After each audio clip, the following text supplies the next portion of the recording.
Hello class, today we shall start learning a new lesson, that is diversity in living organisms. In this lesson we have to study about biodiversity and how the organisms are grouped. So we will learn about classification and 5 kingdoms of classification put forth by Whitaker. We have different types of organisms. You all know, isn't it? For example, humans, bacteria, protozoans, viruses, plants, and so on. In Earth, there are more than 1.9 million species, or even more than that also. In India also, there are wide variety of species. So how do we call a plant as a plant and an animal as an animal? How can we group them? How can we differentiate these organisms? To begin with the understanding of living organisms, we shall study what is biodiversity. Different types of life forms are called as biodiversity. We differentiate the living organisms according to the characteristics they have. For example, you and your friend have common characteristics. At the same time, you both have some dissimilarities also, isn't it? But when you compare yourself with a cow is different from you, right? Yes, we will think of different forms of life on earth. On one hand, we have microscopic bacteria. On the other hand, we have big blue whale. Isn't it? Some pine trees live for thousands of years, while insects like mosquitoes die within few days. In order to understand the living organisms, we look for similarities among the organisms and put them into different classes, and then study different classes or groups as a whole.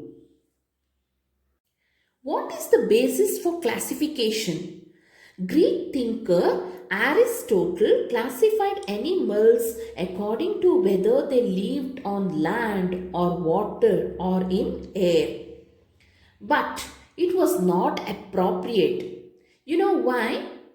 If you take the examples of the animals living in sea, it includes corals, whale, octopus, starfish, shark, and so on. But these organisms are completely different from each other. Don't you think so, children? Yes, of course, these organisms are different from each other. But only living habitat is common among these animals. Excuse me. Then we have to pick the next set of characteristics for making subgroups within these divisions. So what is meant by characteristics? Details of appearance or behavior or form and function is said to be characteristic. How do they appear, or what is their behavior, their nature, their function is said to be the characteristic feature of an organism. For example, we have 5 fingers in each hand. So it is the characteristic feature of human beings. In order to classify the living organisms, we have to look into the characteristics starting from the nature of the cell. If you take eukaryotic cell, what do you mean by eukaryotic cell? The organisms which have a well-defined nucleus. The cell has got well-defined nucleus. Then it is a eukaryotic cell. So, in a eukaryotic cell, cellular processes will be carried out and they are capable of division. Hence, it forms multicellular organisms. This forms a basic characteristics for classification. Cells that group together to form a single organisms use the principle of division of labor. You all know about amoeba, isn't it? It is a unicellular organism. So amoeba and a worm, which is multicellular, are very different in their body design. If we think of the food habits, plants are capable of photosynthesis, whereas animals must depend on plants.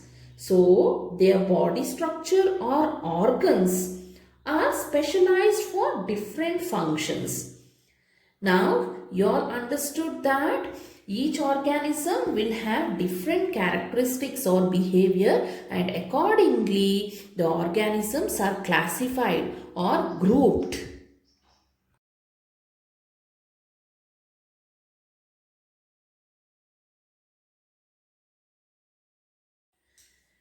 Classification and evolution.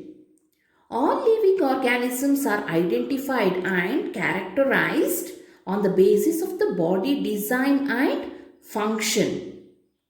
Classification of life forms will be closely related to the evolution also. What is evolution? Changes in body design of the organisms that will allow them to survive better in the environment is called as evolution. What is evolution? Changes happening in their body and which will allow them to survive in a better way, which gets adjusted to the environment in which they live. So the changes happening in their body is said to be evolution. Charles Darwin put forth the idea of evolution in 1859 in his book The Origin of Species. When evolution is connected to classification, we find that some groups of organisms which have ancient body designs have not changed very much. We will also find that other group of organisms that have acquired their particular body designs recently. So the first group is referred as primitive or lower organisms, while the second group are called as advanced or higher organisms.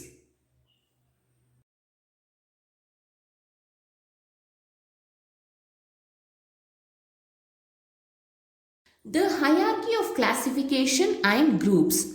Biologists such as Ernest Haeckel, Robert Whittaker and Carl Woese have tried to classify all the living organisms into broad categories called the kingdoms.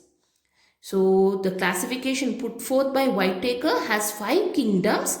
Those 5 kingdoms are Kingdom Monera, Kingdom Protista, Kingdom Fungi, Kingdom Plantae and Kingdom Animalia.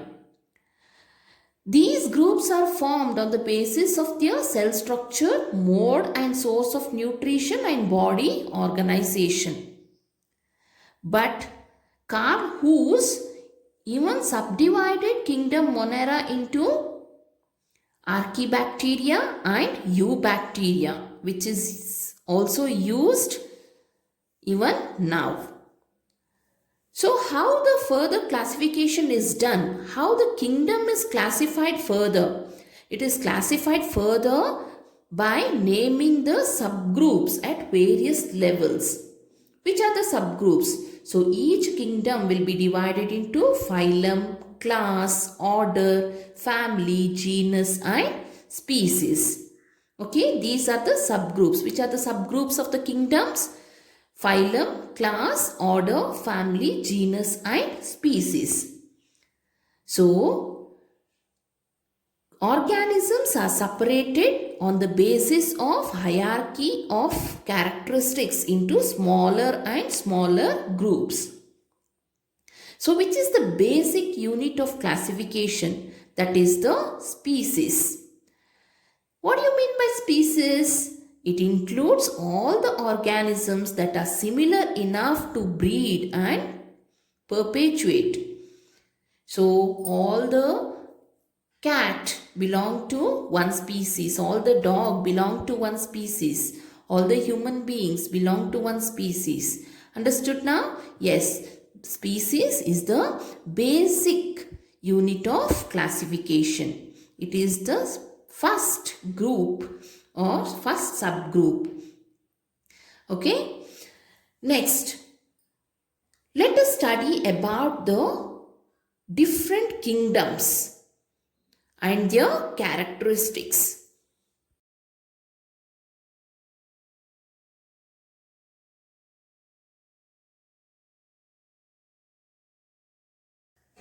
Kingdom Monera. So the organisms belonging to Kingdom Monera do not have well-defined nucleus or organelles in them. And even the organisms are not multicellular. But they show diversity based on many other characteristics.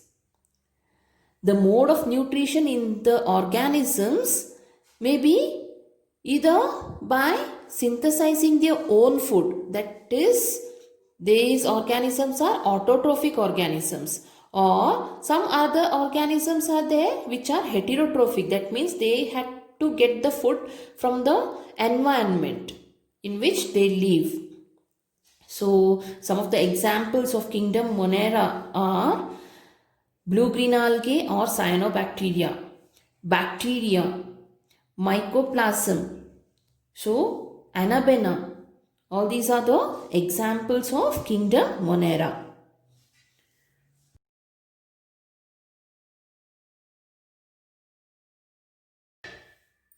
Kingdom Protista. This group has many kinds of unicellular organisms which are eukaryotic also. So this group has got organisms which are unicellular and eukaryotic. Some of these organisms will have appendages such as hair-like cilia or whip-like flagella for moving around. In order to move around, they use hair-like structures called cilia or flagella for moving around. The mode of nutrition may be autotrophic or it may be heterotrophic also.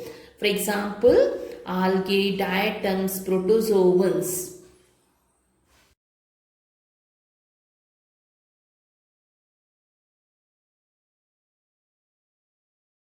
Examples of some of the protozoans are given here for Kingdom Protista. Paramecium, amoeba, euglena. So in case of paramecium, we can see small hair-like structures that is known as the cilia. So cilia is used for movement. At the same time, water vacuole is there. Two types of nucleus can be seen. One is macronucleus and micronucleus. Small and the big nucleus. Food vacuole is there. Yes, coming to amoeba, you all know about amoeba. It has got contractile vacuole, food vacuole, at the same time pseudopode for the movement. Nucleus, mitochondria is present. Coming to euglena, you can see a long whip-like structure known as the flagellum used for movement. So vacuoles are present. At the same time, chloroplast is also there. Nucleus is well defined, isn't it? Nucleolus is also inside the nucleus. So all these are the examples of Kingdom Protista. Kingdom Fungi. These organisms are heterotrophic and eukaryotic. Okay, these are heterotrophic organisms. That means they have to depend on external sources for food. At the same time, they are eukaryotic organisms. They will have well-defined nucleus. They use decaying organic matter as food and therefore called as saprophytes. Why these organisms are called saprophytes? Because they depend upon the decaying organic matter for food. So they are called as saprophytes.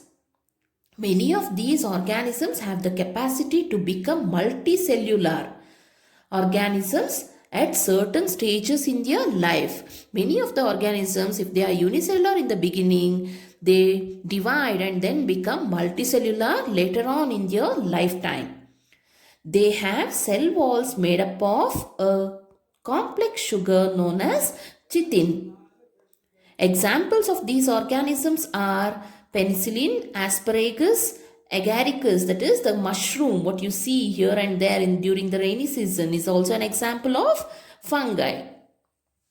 Some fungal species live in a permanent, mutually dependent relationship with blue-green algae. Some fungus show mutual dependence with one more organism, that is blue-green algae. So such relation is called as symbiotic relationship, where each organism there are mutually dependent on each other, and each organism will help each other either in their nutrition or dependence with each other. These symbiotic life forms are called as lichens. Lichens are the organisms which is a combination of fungus and algae. Usually we can see large colored patches on the bark of the trees, and these lichens are also the indicators of air pollution. If more pollution is there, then lichens growth will be very less, isn't it? So lichens are the combinations of two organisms, which are they? Fungus and an algae. Both are dependent on each other. Fungus is dependent on algae and algae is dependent on fungus. So they show symbiotic relationship.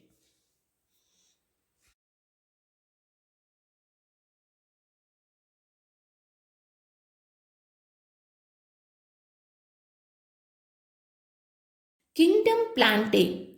All the plants belong to kingdom Plantae, but we see diversity of plants around us. So there are many subgroups also. In common, all the plants are multicellular and eukaryotic, and one more special feature is that the cell has got cell wall in them.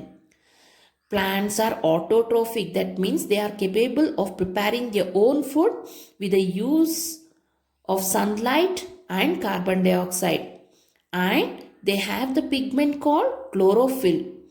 With the help of chlorophyll, using carbon dioxide and sunlight, they prepare their own food, and the process is known as photosynthesis. So the plants are autotrophic.